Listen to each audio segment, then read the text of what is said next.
విరామం తర్వాత సఖీ కార్యక్రమానికి స్వాగతం. సకలు మనందరికీ అనేక ఆశలు ఉంటాయి. ఆశలు లాటరీ టికెట్ల వంటివట. మన కృషి లేకుండా ఆశలు నెరవేరాలని అనుకుంటారు చాలా మంది. ఏ కోటి మందిలో ఒక్కరికో లాటరీ అనుకూల ఫలితం దక్కుతుంది. ఆశల్ని నెరవేర్చుకునేందుకు మనం చేసే కృషి ఒక పాలసీని నెల నెలా చెల్లించడం లాంటిది అట. కొన్ని సంవత్సరాల పాటు పాలసీని చెల్లిస్తూ పోతే చివరికి మెచ్యూరిటీ తేదీ నాటికి రెట్టింపు ఫలితం దక్కుతుంది. అలాగే మనం చేసే కృషి వల్ల కూడా కొన్నేళ్లకి అలాంటి ఖచ్చితమైన ఫలితమే దక్కుతుంది. ఆ ఫలితం అదృష్టంపై ఆధారపడిందో అయాచితంగా లభించేదో కాదు. అందువల్ల మనం నిజమైన తృప్తిని ఆనందాన్ని పొందగలుగుతాం. సరే, ఇప్పుడు ఈ కార్యక్రమం చూసేయండి. ఆ తర్వాత మరికొన్ని సంగతులు చెప్తాను.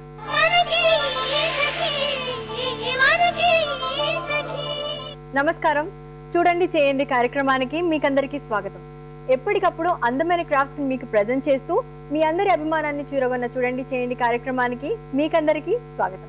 మరి ఈ రోజు మనతో ఉంది శ్రావణి. మరి తను చూపిస్తుందట క్రేప్ పేపర్ ని యూజ్ చేస్తూ అందమైన రోజెస్ ని ఎలా తయారు చేసుకోవచ్చు. మరి ఈ ఆర్టిఫిషియల్ రోజెస్ ని ఎలా తయారు చేస్తుందో చూస్తూ మనం నేర్చుకుందాం.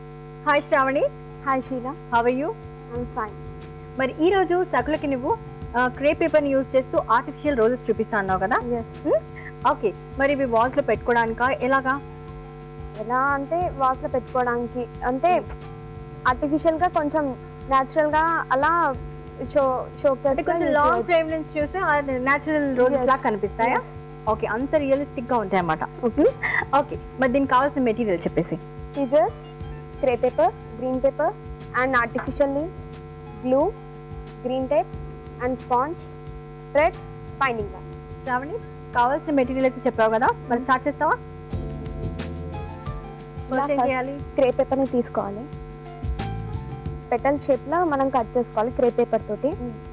ఎలా చేయాలి అంటే ఫస్ట్ లా ఇది క్రేప్ పేపర్ ఉంటుంది కదా, కొంచెం హాఫ్ లా ఫోల్డ్ చేసుకొని ఎంత పెటల్ కి కావాలో అంత ఫోల్డ్ చేసుకోవాలా? ఎస్. ఇలా హాఫ్ లా తీసుకొని పెటల్ షేప్ లో మనం క్రేప్ పేపర్ ని కట్ చేసుకోవాలి. అవును షీలా. ఓకే, ఇలా ఎన్ని పీసెస్ మనకు కావాల్సి ఉంటుంది ఒక రోజుకి? ఒక్క రోజుకి మినిమం 10 దాకా ఉంటుంది. ఇంకో ఇలా వస్తుంది షీలా. వచ్చేసిన తర్వాత ఇలా ఇట్లని కొంచెం పెద్దగా చేసుకోవాలి.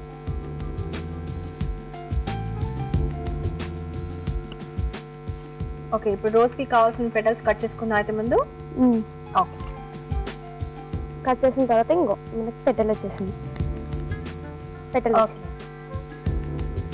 నెక్స్ట్ ఈ బైండింగ్ వైర్ తీసుకొని ఇలా ఫస్ట్ ఇలా పట్టుకొని దానికి రోల్ చేసుకోవాలా? అలా రోల్ చేసేసుకోవాలి న్యాచురల్ గా కనబడడానికి.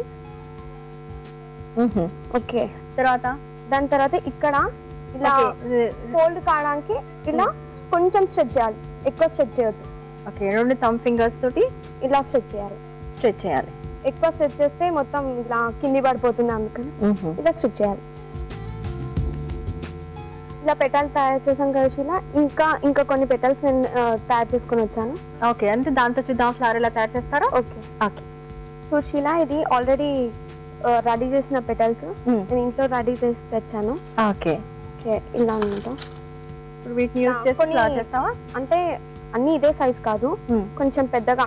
ఇదే సైజ్ కాకపోతే కొంచెం పెద్దగా తీసుకోవాలి. బైండింగ్ వర్క్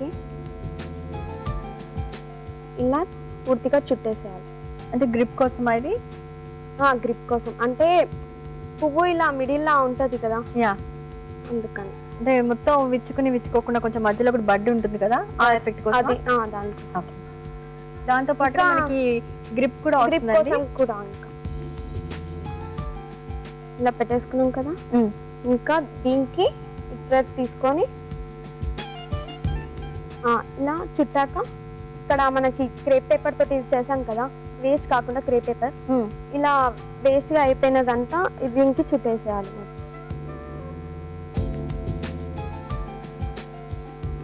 ఈ పెటల్స్ ఉంటాయి కదా, థ్రెడ్ తోటి కట్టేసేయాలి. కట్టేసాక ఇలా ఒక నాట్ వేసేసేయాలి. చీల నాట్ వేసుకోవాలా? ఇంకొకటి అలాగే ఇక్కడ హాఫ్ కి ఇలా పెట్టేసాలి. చీల పెటల్ ఓవర్లాప్ చేయాలా? ఓవర్లాప్ చేయాలి. ఫస్ట్ పెట్టిన పెటల్ ఉంటుంది. ఇలా చూడడానికి కూడా కొంచెం మంచిగా కొడుతుంది, న్యాచురల్ గా కూడా కొడుతుంది. ఓకే. ఇప్పుడు 3 చిన్న పెటల్స్ తీసుకున్నాం కదా షీలా, ఇప్పుడు పెద్ద పెటల్స్ పెట్టాలి. అలాగే హాఫ్ కి ఓవర్లాప్ చేయాలి ఇది. ఓకే, రెండింటి మధ్యలోంచి మనం ఇంకో పెటల్ పెట్టుకోవాలా? ఓకే.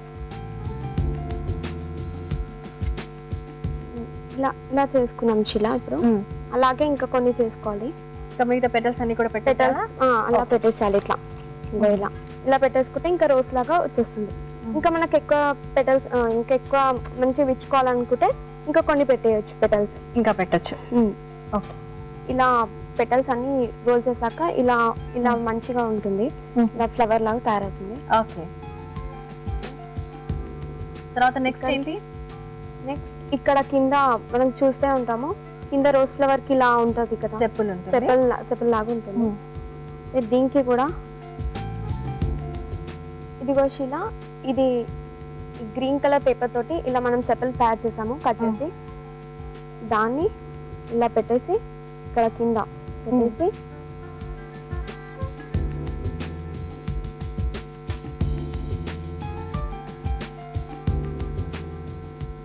సెపల్ కి ఇంకా ప్లస్ పెటల్ కి నాడ్ వేసుకోవాలి. నాడ్ వేసుకున్న తర్వాత ఇలా తయారవుతుంది. తర్వాత గ్రీన్ టేప్ తీసుకొని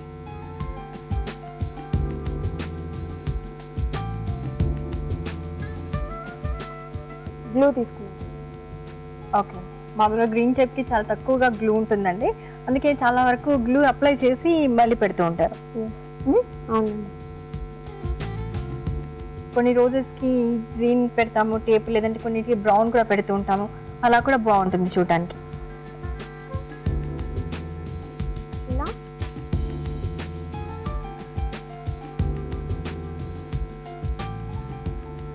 ఇలా గ్లూ పెట్టాక దీన్ని, ఈ బైండింగ్ వైర్ ఉంది కదా శిలా, దీన్ని చుడుతుండాలి.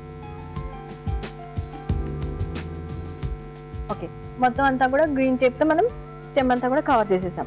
ఇంకా కావాలంటే మధ్య మధ్యలో ఇలాంటి లీవ్స్ కూడా, ఆర్టిఫిషియల్ లీవ్స్ కూడా అరేంజ్ బయట దొరుకుతాయి శిలా. ఇక్కడ దీనికి కూడా ఇలాగే బైండింగ్ వైర్ ఉంటుంది. ఒకవేళ ఉంటే దీనికే కట్టేయచ్చు, లేకపోతే థ్రెడ్ తోడన్నా కట్టేయచ్చు. ఓకే, అలా కట్టేస్తే రియల్ లీఫ్ తయారు. అంతేనా? ఓకే, బాగుంది. మరి ఇలా కంప్లీట్ చేసిన ఫ్లవర్స్ తీసుకొచ్చావా? తీసుకొచ్చాను, చూపించు. చూడు శిలా, నేను తయారు చేశాను ఆర్టిఫిషియల్ క్రేపింగ్ రోజెస్. ఓకే, బాగున్నాయి. మధ్య మధ్యలో లీవ్స్ కూడా కనిపిస్తున్నాయండి. అంతేకాకుండా ఇక్కడ పైన ఒక చిన్న బర్డ్ కూడా తయారు చేసింది, చాలా క్యూట్ గా ఉందన్నమాట. ఓకే, ఒక్క రోజెసే కాకుండా రోజ్ బర్డ్స్ కొన్ని మొత్తం ఫుల్ గా బ్లూమ్ అయినాయి, అంటే మొత్తం విచ్చుకున్నవి, హాఫ్ బ్లూమ్డ్ ఫ్లవర్స్, ఇలా అన్ని రకాల ఫ్లవర్స్ మనం పెట్టుకుంటే